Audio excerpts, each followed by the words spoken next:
and he's going to house it. It's amazing. Absolutely amazing.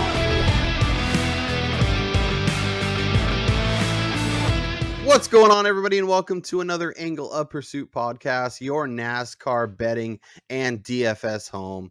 That is Brian Twining. I'm Kyle Robert, and as you can see, we have a very special guest,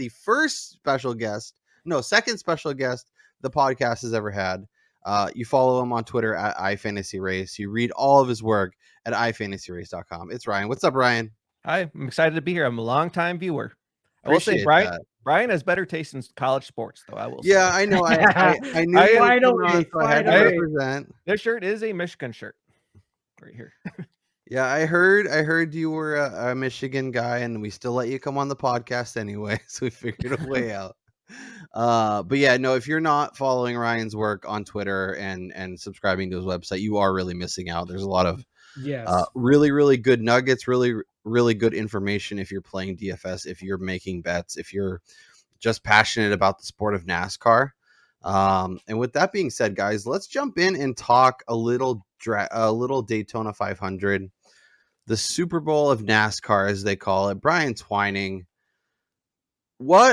I guess, what was your thoughts on the race? How do you feel? Like, personally, for me, I was a little impressed that we didn't have as much carnage in the first, two stages.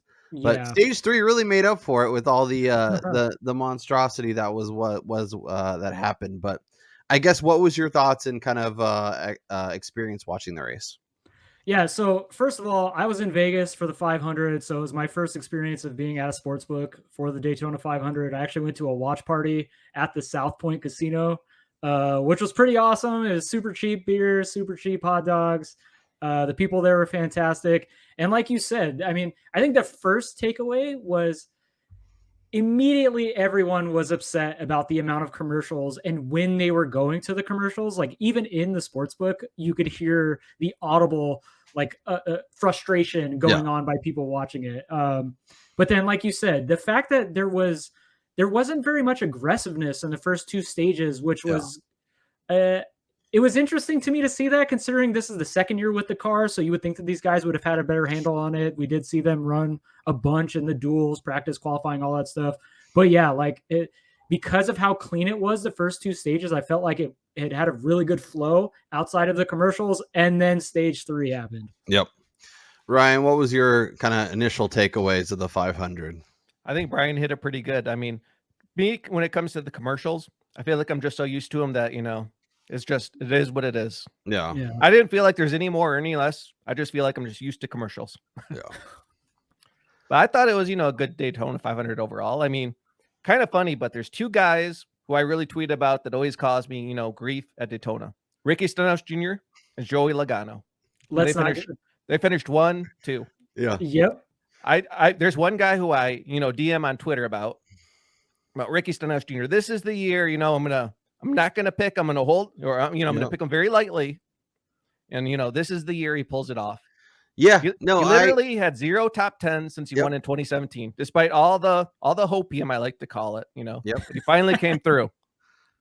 Yeah. I mean, I feel like the last 2 years, he's been a mainstay of our betting card. And this year, especially at super speedways. I absolutely love Ricky Stenhouse Jr. at super speedways. I mean, He's as good as anybody in the series. And plus, he's got that mid-tier, perceived value. But just something bad always happens. Yep. Same thing with Joey Logano. Joey Logano had problems last year, literally while running in 1, 2, and 3 at Daytona, when you include the dual races.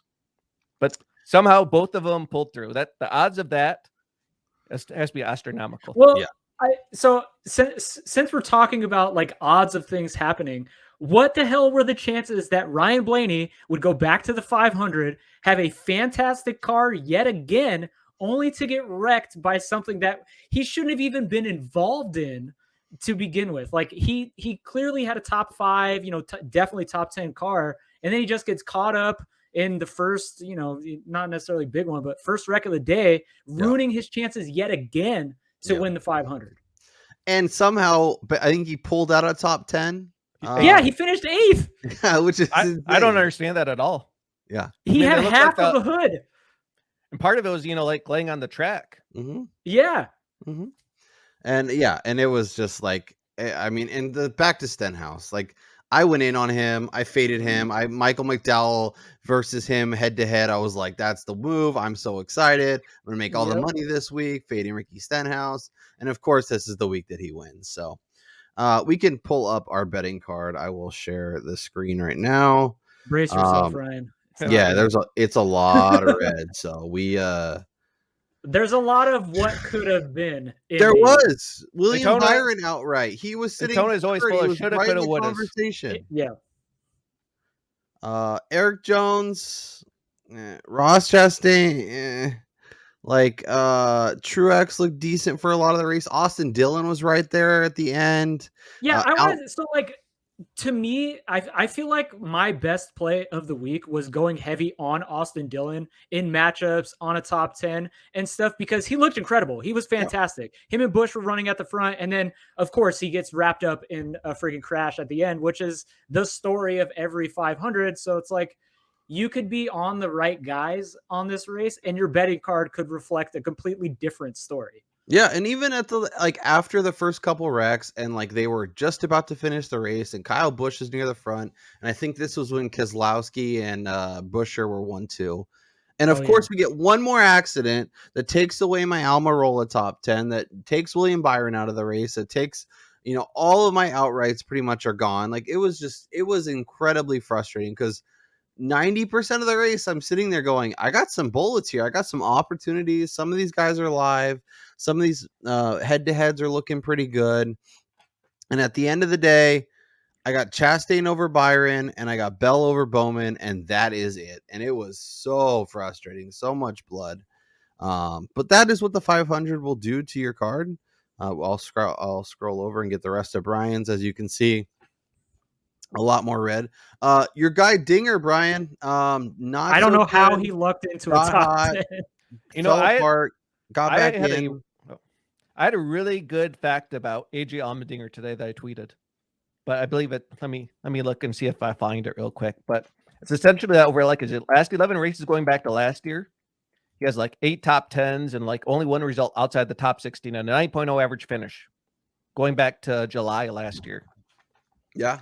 He was one of my favorite guys coming into 2023 to surprise, just because when he signed that contract that he's going to be full-time driver, you saw what he could do last year, like you just referenced, Ryan. And then even coming into the 500, the reason why I was on him early in the week, which I don't think he necessarily had a top 10 car, he lucked into this top 10 finish, but his last 4 races at Daytona, the last couple seasons as a full-time Cup Series driver, he finished inside the top 10. Yeah. And then longest consecutive top 10 streak in the series. Yeah. At Daytona. And earned that 2023 full ride. There was reasons for optimism for sure. So, it was a frustrating race. Obviously, we didn't have the betting day we kind of had hoped for. But it was fun. It was cool to see. Obviously, nice to see familiar faces. It was interesting to see some of the new teams. Obviously, Kyle Busch, Tyler Reddick, some of the other guys have Alex Bowman back after his concussion issues. DraftKings was also a mess. Ryan, how did you do in DraftKings this week? Not too great. Yeah. Kyle Busch, I felt good with at points. Obviously, Chase Briscoe crashed. Michael McDowell crashed. The Dinger ended up being one of our saviors. Not exactly what we were looking for. So a lot of not so good. I did win a little bit of money playing XFL this week, so that helped ease my burden. Yeah. Ross Chastain was solid. Ended up pulling out a top 10. Like I said, Blaney and that's what we're gonna have to remember for next year, Brian, is next year going into the 500, Ryan Blaney was never in contention. He had such a rough day and still pulled out a top 10. So do we give him credit for that, or do we go, he's not he didn't quite have the day and we don't want to give him the bonus points for improving as much as he did? Hey, the fact that he was able to get that car back on track in the shape that it was and still maintain safe speed. He was missing his right front quarter. I think it was the right front quarter panel and a quarter of his hood Yep. mind you, over the last, 40, 50 laps of this race. So the fact that he was able to run as fast as he did and luck into that top 10, I give him all the credit in the world, especially after last year where this dude was mired with pit crew mistakes, flat tires, just kind of things not going his way. I'm still extremely high on him this year. And I'm hoping to see his championship odds get a little bit longer now that he's had another unfortunate 500, but I don't think the feel books are like gonna fall for he's that. so good and has enough popularity that I don't think they'll ever give us the number that we truly want. Yeah. Me, I would just view his afternoon as just a simple 8th. Note that a whole bunch of people crashed, but he's so good there that I'm not going to even bring in an asterisk mark for it. I'll note he crashed, but he's no doubting his prowess there. Yeah. Was there anybody that you saw run on Sunday, Ryan, that you either are more optimistic about what their 2023 might look like, or maybe a little more nervous about, maybe they switched to cars, maybe they have a new crew chief, whatever it may be? Personally, I think it's best probably not to have too many takeaways from the Daytona 500. Yeah. Auto Club is really the true first test race of the season. Yep. This is a race that you want to really sit back and have a notebook. Start bringing that notebook together. Like we'll learn about Ryan Preece this week. We'll learn about Michael McDowell now that he has a different crew chief. We'll learn about Alex Bowman, how he has received better crew chief now. Yep. Yeah. This is the learning weekend. Yeah. Do you on that, just to piggyback off of that though, if they don't run practice and qualifying and the starting grid is determined by that ridiculous metric that Pockrass tweeted out earlier today, knowing that it's difficult to move from the back, although Kyle Larson did it last year after having fallen back from changing his car, like Auto Club seems like a track that's difficult to run from the back of the field to the front and win this race. It's like, how much of that is going to factor into what we should take away? Personally, I wouldn't hit the panic button about anybody starting far back. Ross Chastain came from the back last year, got up to 6th, had problems. Brad Keselowski worked up through the field after he spun out, climbed up towards about 4th before he's your favorite driver, I know. He had problems while he was running in 4th. So many drivers can come up, from the back. I think it was even like 3 of the top 4 DK scorers last year started in the 30s. It was something like that. I don't have that stat in front of me, but Eric Almirola, actually last year, it's probably a little bit skewed for drivers coming from the back because in practice last year at Auto Club, the carnage was so high. So a lot of quality drivers who shouldn't have started back there started back there. Yeah. Yeah, there was a lot of wrecks during practice and qualifying from what I remember for last year's event. Yeah. Ross Chastain had what he called the hardest hit of his career last year in practice at Auto Club. Do you think he would change that after the Hail Melon, or? Well, I think that was really the first tease we've seen of what to expect from Ross Chastain last year. Right. Because you could write him off the Daytona 500. That's just that. He even missed the Clash last year. So that's really the first true test. Yeah. First real showing that we got of him. Yeah, so let's jump into it. Let's look at some of the odds and some of the people that we should be considering this week. Obviously, unlike last week, the numbers are going to be shorter. The drivers that have a big advantage are going to get priced accordingly, and we can see that. Kyle Larson, obviously, is your outright favorite by a sizable margin in most books. Yeah. Followed closely by Chase Elliott, Denny Hamlin, Ryan Blaney, and Kyle Busch kind of rounds out that 10-1 number. I know he's priced aggressively, Brian, but Kyle Larson, especially at 2 miles, has been dominant. Even last year when he wasn't, typical Kyle Larson that we saw 2 years ago, won at Homestead, won at Auto Club, a 7th at Michigan. Like, he just does really well at the 2 mile. And I think, that's why he's priced the way he is. Because even when the numbers got dropped, it was 8.5, and those people were betting him, and they're going back and they're going back. I mean, Caesars has it all the way down to 5-1 right now. Yeah. We talked about this kind of at the end of last year, how Larson was always priced aggressively, even though he wasn't winning at the same rate that he was the previous season. Again, like we've mentioned this on the show multiple times before. That's not somebody that I'm going to bet on, just because I find it extremely hard to get to somebody that's 6.5-1 when you can get guys that are just as skilled and have a decent shot to win here at double digits. Yeah. But I mean, I can't fault people because Larson is he's only him and Kyle Busch are the only two active drivers right now that have multiple wins at Auto Club. So, I mean, there's definitely something there to be said. And like we talked about, he did come from the back last year to win the event. So I can't fault people, but it's not something I'll be going. Yeah. And I mean, like the books are really, mushing in this top section. Normally there's a handful of guys that are kind of around 10-1 and then it starts to fall off, but some of them have Christopher Bell there. Some have Ross Chastain there. Ryan, of the names that kind of the elite names at the top of the board, who are you most looking forward to or think has maybe one of the better chances to perform well this weekend? Well, I have Kyle Larson as the favorite, obviously. Okay. I mean, I think this is his revenge tour year. He made lots of simple, silly mistakes last year that Kyle Larson shouldn't make. This is his track. I mean, it's his home track. No home field advantage for that, but, just being, his local track. But, I mean, he has finished in the top 5 or top 2 50% of the time at Auto Club. Third. And plus, he also has, his Michigan wins. He's probably the best driver last year at the Highway Intermediates. Absolutely dominated at Homestead, which is the most similar track. I mean, another driver who I really like is Kyle Busch. I have him number 2 overall. Okay. Kyle Busch, his track record is basically just as awesome. I mean, he's a 4-time winner. See, what was this? I think in 7 of the last 10 races, he's finished in the top 3. Yeah, Kyle Busch top 3 going on the card. Yeah.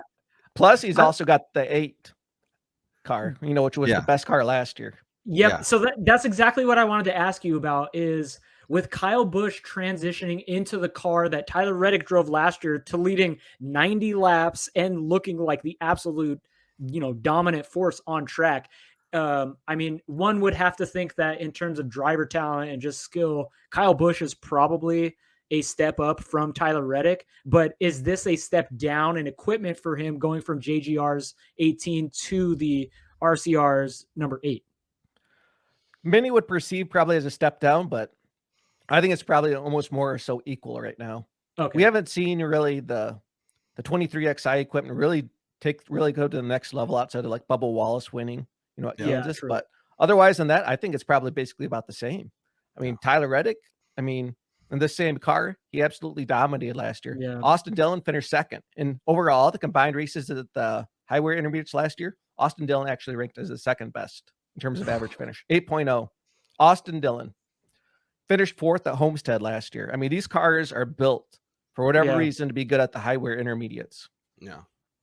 Yeah, that's really a good nugget. And if Kyle Larson obviously is the favorite for a reason, but Kyle Busch, you're getting basically double the odds, and the car has run really well. He's obviously been incredible, and this sets up as a nice track. Brian, beyond those two, you have a name on your list. If it's not Brad Keselowski, it's your other arch nemesis. And talk to me about why Joey Logano starts off your card. Yeah, well, Ryan is well aware of this, but just looking at the data from iFantasyRace and just other sources here, like Penske was fantastic at Auto Club last year. All 3 cars, as a matter of fact, ranked top 10 in all of the speed metrics. Blaney didn't finish inside the top 10, but I mean that was probably not to do with his own fault. And as far as Logano goes, he's incredible at every single track. I mean, he won the championship last year for a reason. I know I bet the under on his season win totals, but that could still hit. He could win here and still get under 3.5. But at 12-1 for a manufacturer that basically built this track in Roger Penske, I think that he's set up to potentially win here. And like you said, you're getting almost double the number that you could get at the favorite at Kyle Larson. So I would much rather go down to this little area, jump in on Logano there at 12-1. Yeah, I mean these numbers aren't like the biggest numbers you'll see, but if you wanted just to fire a couple shots on this range, and there's a really good chance you're going to come out with the winner. Yeah, a couple more nuggets I like about Logano is that last year, in terms of the highway tracks, his total speed ranking was the best in the series over all 4 combined events. Another nugget about Logano from last year's race is that before the wildness started really picking up right at the end of last year, Logano was actually running in 2nd. During the stage 2 caution, when Logano commented about his car, he felt like he had the best car over a long run. So and I think that's interesting. I'm glad you brought that up because I feel like at a track like this, which I mean, we're still kind of learning all these kind of things, but learning a little bit more about high wear tracks, I feel like late in run speed is more important than like just overall green flag speed or restart speed. And Logano, he ranked extremely high or at the top of all of those metrics for me, looking at your site. So I think that's what really drew me to his number here.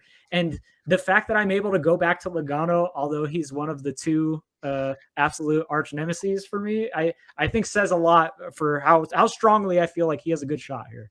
I agree. Late in run speed is more important than the high tire wear tracks for sure. Yeah.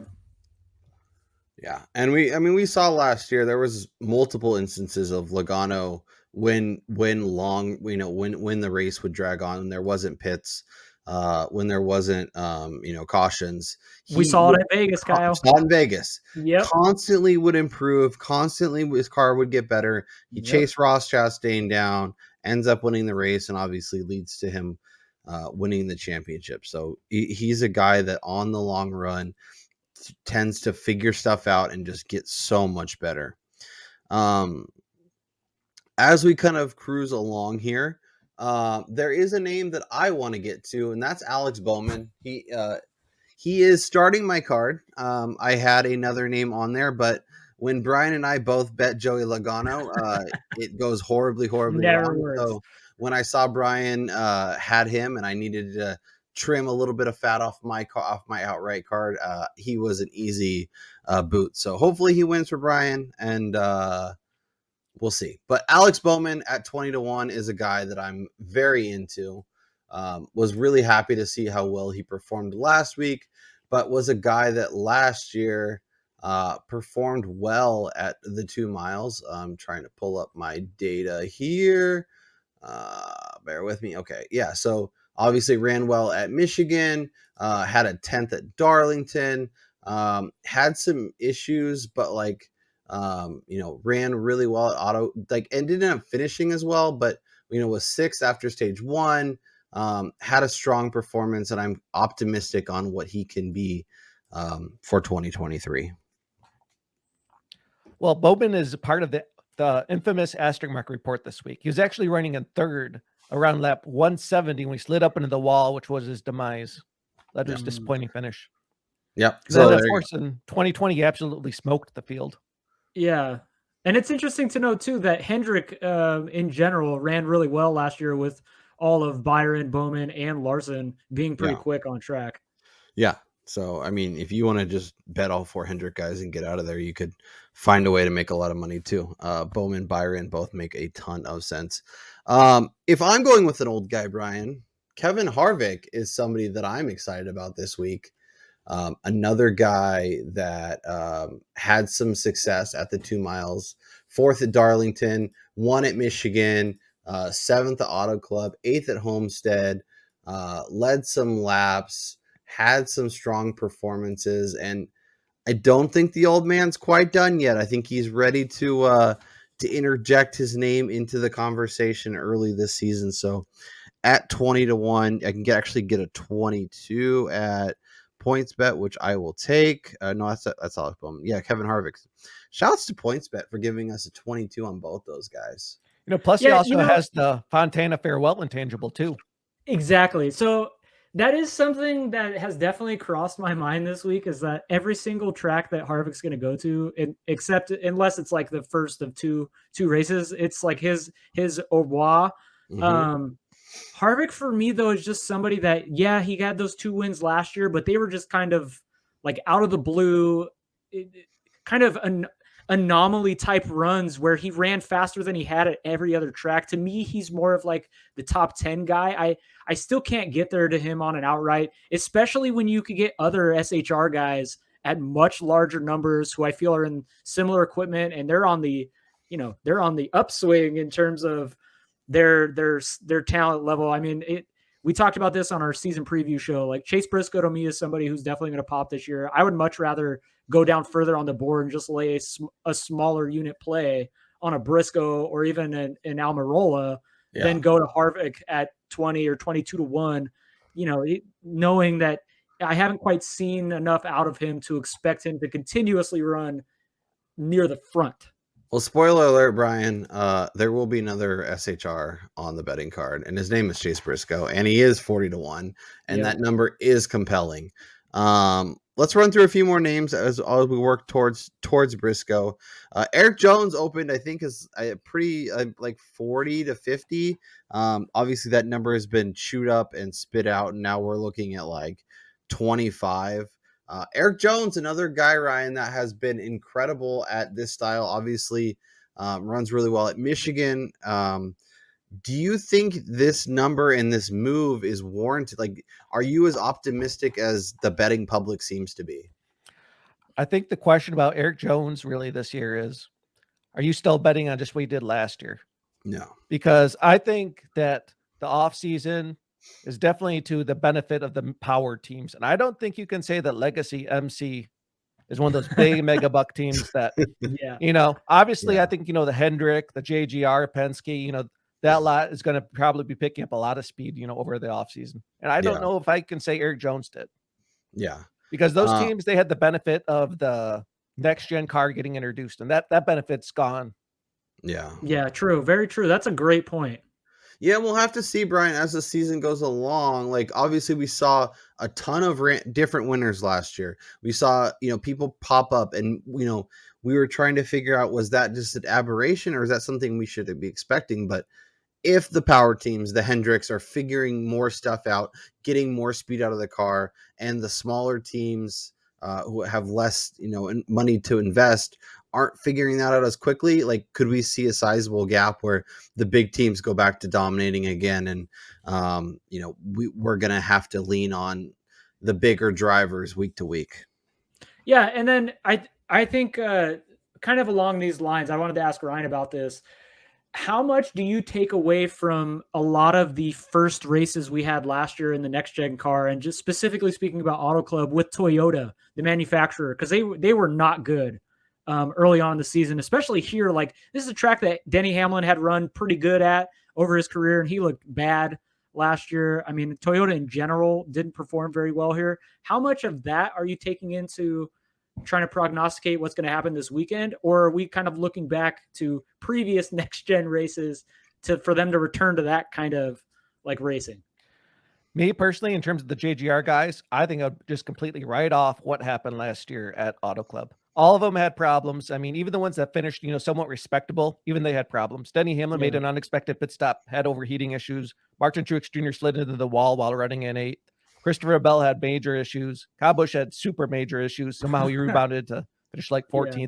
All of them had problems that personally I'm just not going to read into it.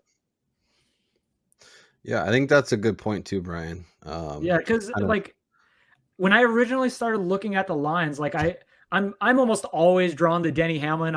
It's probably just because of the 2311 connection, like coming from a traditional like team sport background myself and kind of being a fairly new NASCAR fan. Like, I'm always drawn to the guys that are associated with stuff outside of there. So Hamlin's kind of one of my guys I like, but seeing him at like 10-1 at a track that he's run, pretty good, top 5 type cars, like, and knowing how bad they looked last year, I almost feel like they're undervalued coming into this week.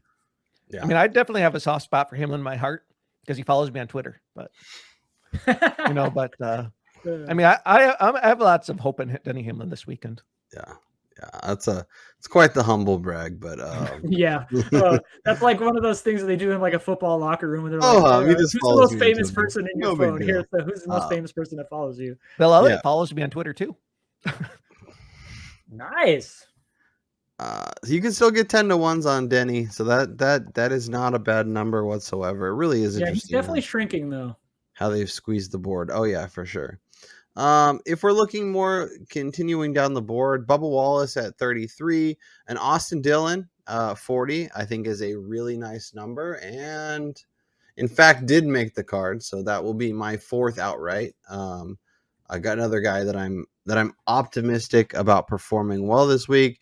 Brian mentioned Almirola. I don't know if that 75 still exists, or is that Caesars? My guess is that's a stale number, but I mean, there are 66s in market, so maybe it's not a big deal. Another dark horse around that price range, maybe to look at, is Brad Keselowski. He legitimately had problems twice while running in the top 10 last year. His second happened while he was running around like 4th. After he rebounded, after he had problems while running at night. And last year at the 2 height where intermediates in the playoffs, he finished 7th at Darlington and 5th at Homestead. Yeah. 20 and that team, they closed out the season strong, and they looked great in the Daytona 500, even though it doesn't have correlation to Auto Club, but right. The boys to be a lot stronger out of the gate. Yeah, that was so. I mean, as gross as it was, Keselowski was one of my like super long shots for a championship this year. Just kind of looking at how they closed out the year, and then knowing that the beginning of last year and kind of the middle of the season.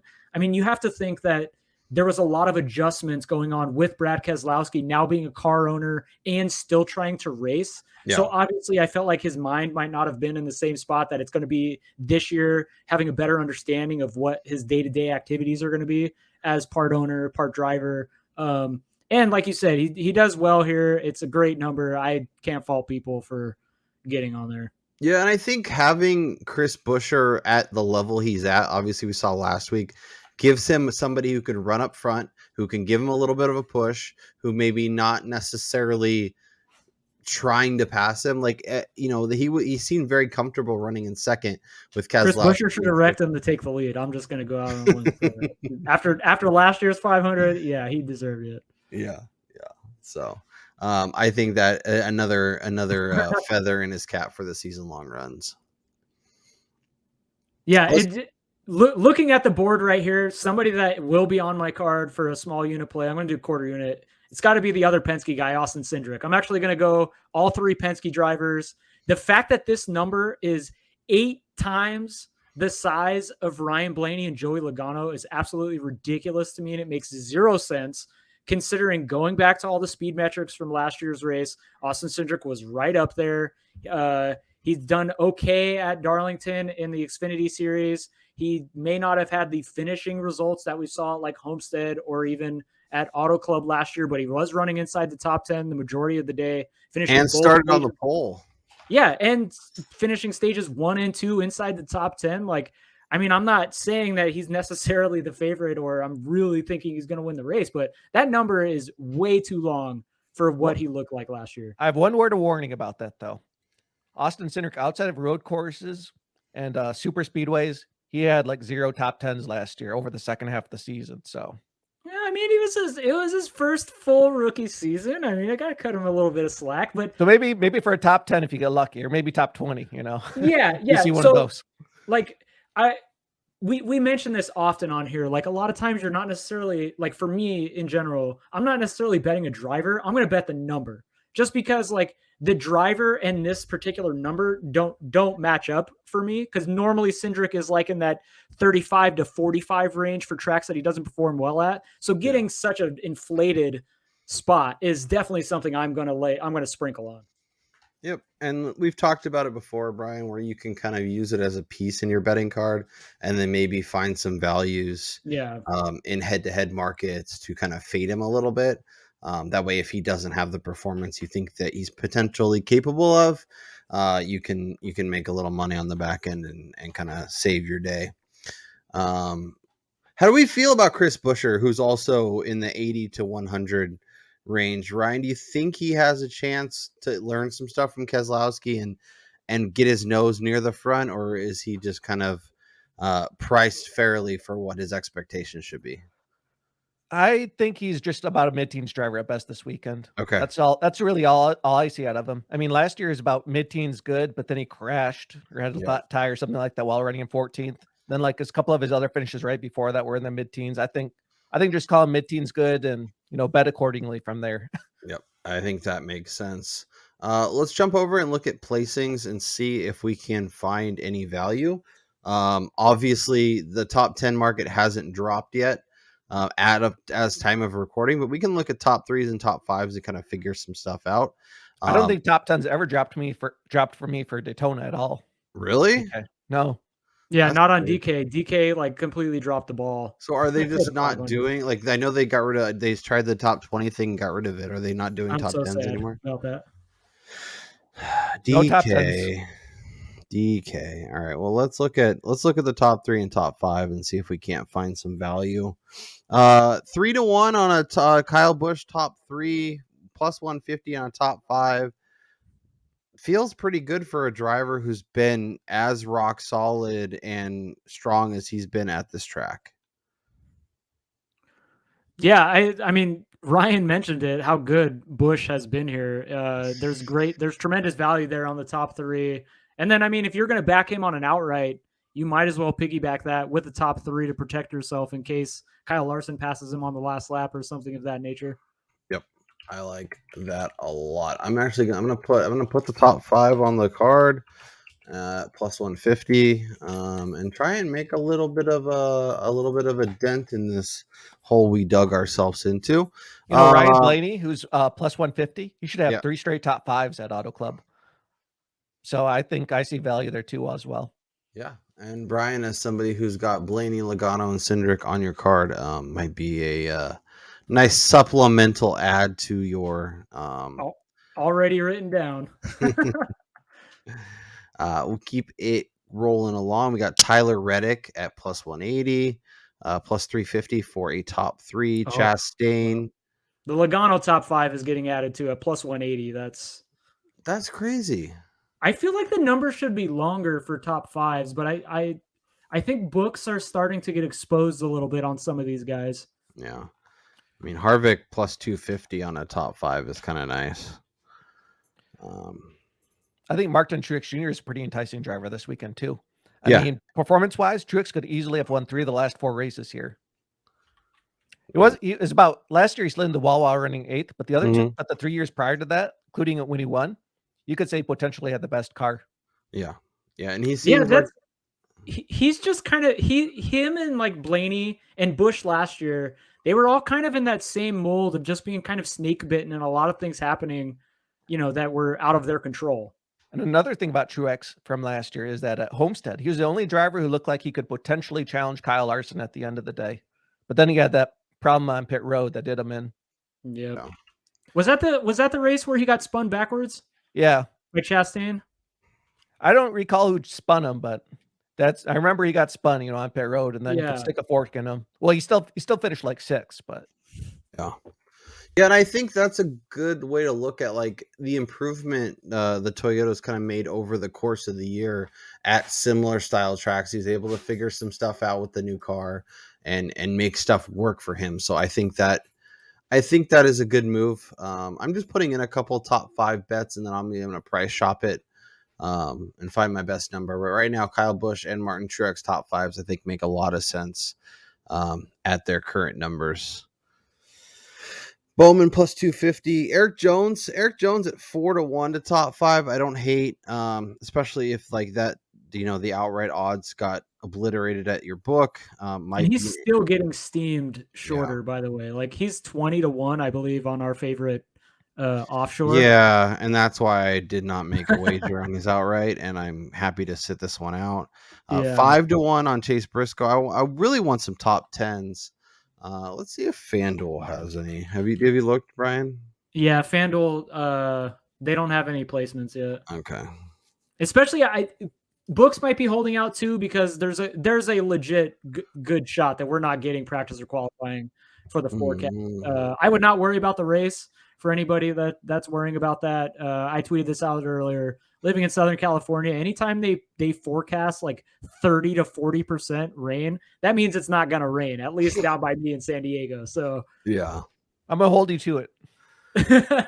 Like it's going to be cold as hell though. They're forecasting temperatures in the low to mid 40s with winds of like 20 to 25 miles per hour. And with the moisture out here, it gets pretty cold. So as somebody living north of you, Brian, I will mention we have had some decent rainstorms, and it's been so cold that it has been ice, and it is sticking to the ground. It's not melting right away. So they might be onto something for the weekend, but we'll see how that pans out. One thing that is going on that says they will race is the weather doom and gloomers of NASCAR community are out in full force. Yep. They're saying they will not race. I think you do the opposite.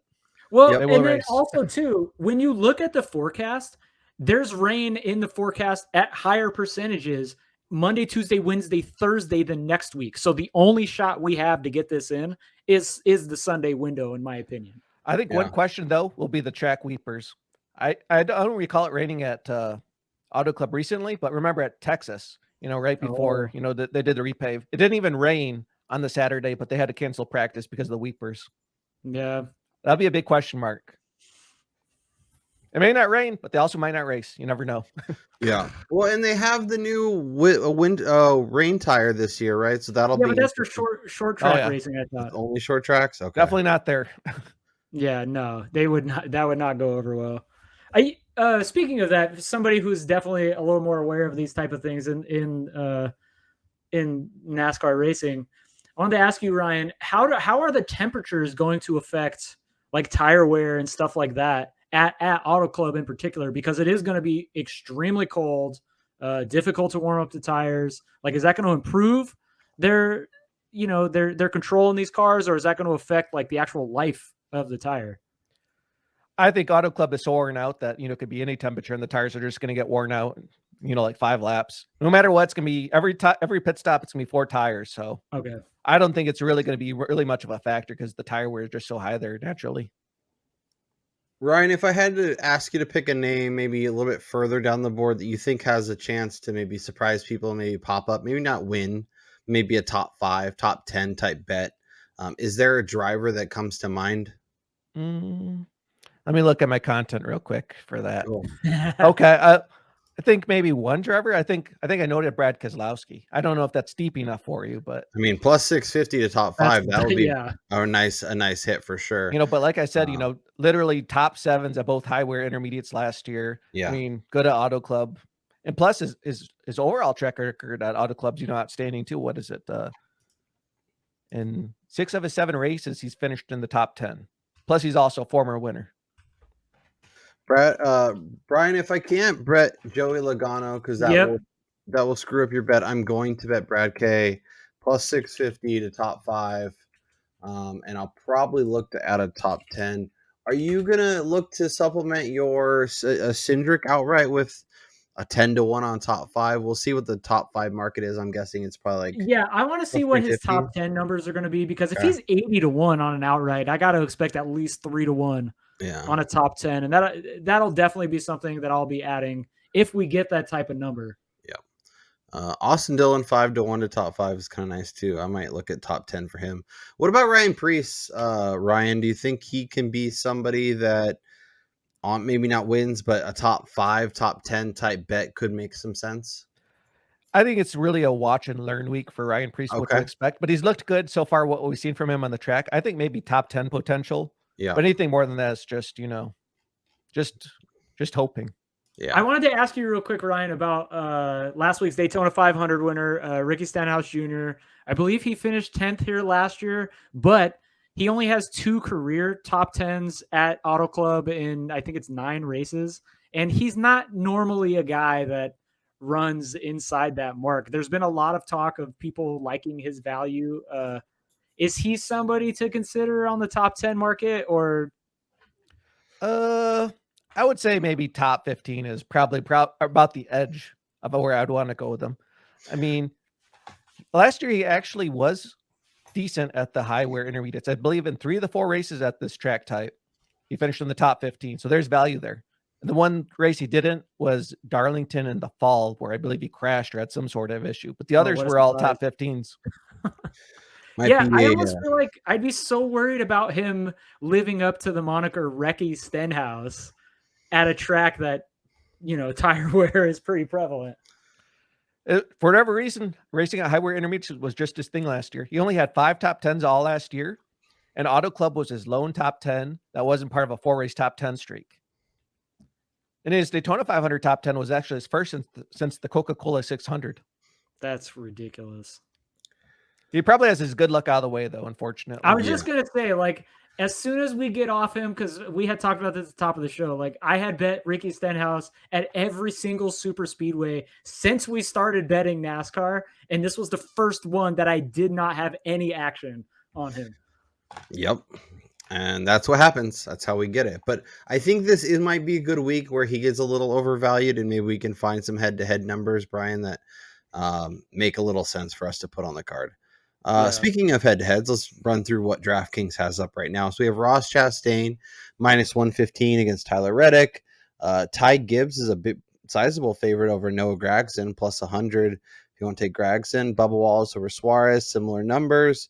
Martin Truex over Joey Logano is kind of interesting. You're getting a decent price there, Brian. What do you think about that? Yeah, I'm gonna add it just because the number is not minus 110. I mean, we talk about this with matchups all the time. Honestly, these should be even to minus 105. It's hard to bet anybody when they're minus 120 at super speedways. But then you go in the Auto Club, you look at their past histories. Truex is fantastic here, and he's also somebody that could pop in the Toyota. But I feel like Logano is in line for a great finish here, so I'll take the added benefit of not having to lay the minus 110 this week. Yeah. I know it's 2 Hendrick guys, but Bowman over Byron is going on the card. Obviously have him on the outright market. I think he will have a strong performance, and I kind of like that. Denny versus Chase is interesting. I don't remember a lot of Chase Elliott at Daytona, which I think is, I don't know if that's a good thing or a bad thing. Obviously, he wasn't doing anything crazy enough to really be on my screen constantly, but don't really have a lot of like standout moments from him. Obviously the best driver in NASCAR, so price, that's interesting that you can get a little bit of a discount. And then Kyle Busch versus Christopher Bell. I know we are team Christopher Bell here, Brian, but Kyle Busch's performance, the way he's been at this track long term, being able to get minus 110 and even against Chris Bell. We saw Toyota struggles. We expect them to be better. But I think Busch over Bell is going on the card. Yeah, and I wanted to ask, like, let's direct this to Ryan here. Like, should this be one of those matchups where it's like minus 130 in Busch's favor? I have Busch over Bell in this circumstance. I know that, but both of them are, top 5 contenders. Christopher Bell's track record is not good here, and he wasn't really, even though you shouldn't obviously read into it, but just some drivers just have some bad luck at tracks. But Yeah, I think Kyle Busch is just the guy to go with right here. Yeah. And in terms of like when you're going with matchups, like I want the guy who's going to be safe and have like a strong upside. Obviously, he could win the race, but I feel like his floor is a lot lower. Like I feel like Christopher Bell could obviously win, but he could be a guy that ends up having a much worse day and has some performances akin to what we've seen before. Even though, like I said, we're optimistic about the Toyotas getting a little bit stronger and having a better performance overall. We can check out the group pricing, see if there's any numbers that really jump out. Brian, and Ryan, feel free to jump in, and if you guys see any numbers that really, really jump out to you. I mean, Group C, just going with both Hendrick guys there, I think there's a good shot that cashes. Those are big numbers for drivers that are as good as them. Yeah, I'm gonna add Bowman plus 380. Obviously, I'm Bowman over Byron. I don't love Tyler Reddick this week, and then I think it's really just Martin Truex is the guy I'm really worried about. But getting almost 4-1, I like that quite a bit. For going for the Byron angle further, also last year at Highway Intermediates, William Byron actually had the second best total speed ranking for the combined events. And one of my posts is called Pros Rankings, projected ranking of strength. It shows you what 10 drivers I think were projectively, were subjectively the strongest last race. I struggled kind of deciding who was going to be number one. And William Byron was one of those drivers who I think belonged in the conversation, potentially being the best last year. You won't see in the results column or anything like that, of course, but William Byron last year, he actually passed Tyler Reddick under green, but then he had a bad pit stop that dropped him back to 17th. He's rebounding from that and was back up to 6th late in the, but then Tyler Reddick spun and then, William Byron nailed him. But William Byron potentially belongs in the conversation of having the best car last year. Yeah. And then just Byron as a whole last year, we had talked about this so many times. Like he was the ultimate feast or famine guy. Like if he performed well at a track and put together an entire race, he was finishing inside the top 5. Like he was contending for a win, but when he wasn't, he was, falling in those low teens outside the top 20. So he's almost somebody that I wouldn't like even entertain top 10 bets on him until we see him like consistently finish without having to finish at the front, but he's somebody I definitely consider on outrights, and especially in a group getting plus 340. Yeah. And I think it's interesting that like his outright numbers kind of get juiced up, even though he's not necessarily winning as many races as some of the names around him. But I think that's just because of what Ryan was pointing out, all the consistency, the impressive performances. Once again, if you want to target some Eric Jones and don't want to do the outright market, Eric Jones over Bubba, Chase Briscoe, and Austin Dillon is kind of nice. It is plus 220. He's the co-favorite with Bubba, but I think of those four, he feels like a nice value and a guy who could have a really strong performance come Sunday. Okay, any other odds you want to look at, Brian, before we run through our card as it sits and give the people a best bet as we head into the rest of the week? No, I think I'm good for now. I want to Cool. see where these lines move. I want to see some top tens. Like I want to see more driver matchups for this weekend. I feel like they're holding back on us. Yep. Hopefully we get some good numbers. We did have a lot of new viewers for Daytona, and we really appreciate everybody who hopped on and checked out the show. If you are enjoying the show, make sure you hit that thumbs up. Make sure you hit subscribe. We have a good number of viewers that weren't currently subscribers. So if you want to ride this season and enjoy the NASCAR schedule with Brian and I, we would love to have you join us. We are looking on marching towards 500 and then hopefully 1,000 subs. That would be really nice. We are here twice a week. We break down the bets and kind of our overall thoughts on Wednesdays, in your feed on Thursday. And then obviously after qualifying, the field is set. We hop on to get you set for DraftKings and finish up the betting card, talk about where the lines have moved. It'll be interesting to see, Brian, if we do not get qualifying, maybe we can record a little early, but we'll play that by ear. Let's review where we're at, some of our early leans, and then maybe give the people a best bet. So I have 4 outrights: Alex Bowman at 22, Kevin Harvick at 22, Chase Briscoe at 40, and Austin Dillon at 40. I have 3 top 5s. Kyle Busch top 5, Martin Truex top 5, and Keselowski top 5. Busch is plus 150 right now at DraftKings. Truex is plus 180 at DraftKings, and then Keselowski is plus 650. Gonna shop those and make sure I'm getting the best of the number. As always, if you have access to multiple books, check it out. Make sure you get your best numbers, because some books, when they get a lot of money on one driver, will adjust accordingly, and you might be able to get a better number elsewhere. Betting NASCAR is hard. Get your best number. And then I'm going Bowman over Byron, Busch over Bell, and then I'm going with the group Bowman over Byron, Reddick, and Truex Jr. at plus 380. Brian, hit them with your betting card as it sits. So as of right now, I only have 3 outrights, and I'm going all in on Penske this week. I got Logano, Blaney, and Cindric on outrights. Cindric is 80-1 at Bet Rivers, if you can get that. I mean, even Ryan is saying it's not necessarily going to happen, but the number's too big. I don't understand it with his teammates being so much lower. Got two top 5s. I'm just piggybacking on Blaney and Logano here. And then my only matchup I have at the moment is going to be Joey Logano again, which this is bound to end very badly for me this week, over Martin Truex Jr. at DK at minus 105. I really want to take the other side of that. There's just drivers who are cruel to people. And the driver who's always been cruel to me is Denny Hamlin. And now he follows me on Twitter. So now we're changing things. We're changing things. Just a quick story about that. When we were at the Vegas race last fall, like it just so happened that Brad Keselowski was just walking in his street clothes, and he was like this super nice guy, stopped, took a picture with Kyle. Like, it's just like, I hate this guy betting wise, but obviously he's probably a good dude. The only thing I wish is that Denny Hamlin would have DM'd me before he crashed Rash Chastain, at Pocono. I need that inside information like that, but he didn't do it. Right? So we're not as tight as I thought. Yeah, we knew it was coming. It was just a matter of which track. It'd be nice if he gave us a little bit of a heads up next time. Didn't expect Pocono.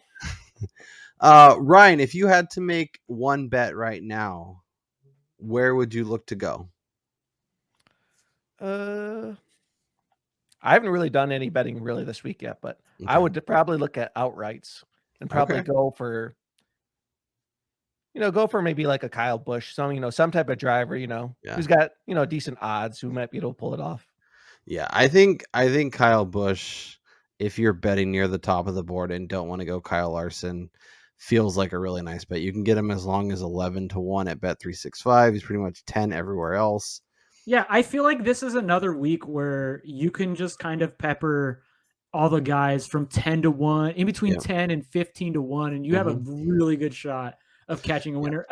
Unless, of course, like Ryan said at the top of the show, this is revenge tour for Kyle Larson, and he just absolutely comes out with balls on fire like we saw 2 years ago. Yep. But you can get some decent numbers on top threes on Kyle Busch if you want to supplement your outright card. Brian, if you had a best bet as we sit here on Wednesday evening, what is your best bet? It's going to be the Logano top 5 plus 180. He's extremely strong here. I detest the guy betting wise because every time I bet him, he does not cash, and when I fade him, he does absolutely extremely well. However, we did buck that trend last year in betting him to win the championship, which paid huge dividends. So yeah, Joey Logano top 5 plus 180 at DK right now is my best bet.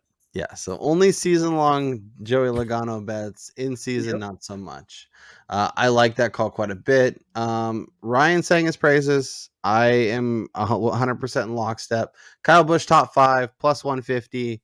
I put 2 units on that. I'm actually going to go to 3 just because it's my best bet, and we're here to bet NASCAR and have a hell of a good time while we're doing it. So I am on Kyle Busch top 5. Brian is on Joey Logano top 5, and Ryan's going to go for the outright market and just hit a winner because that's how he rolls. Make sure you head over to Twitter. Make sure you follow Ryan there at iFantasyRace. I'll drop his Twitter handle and information in the show notes. Make sure you go check out his website. If you are so inclined, hit the subscribe.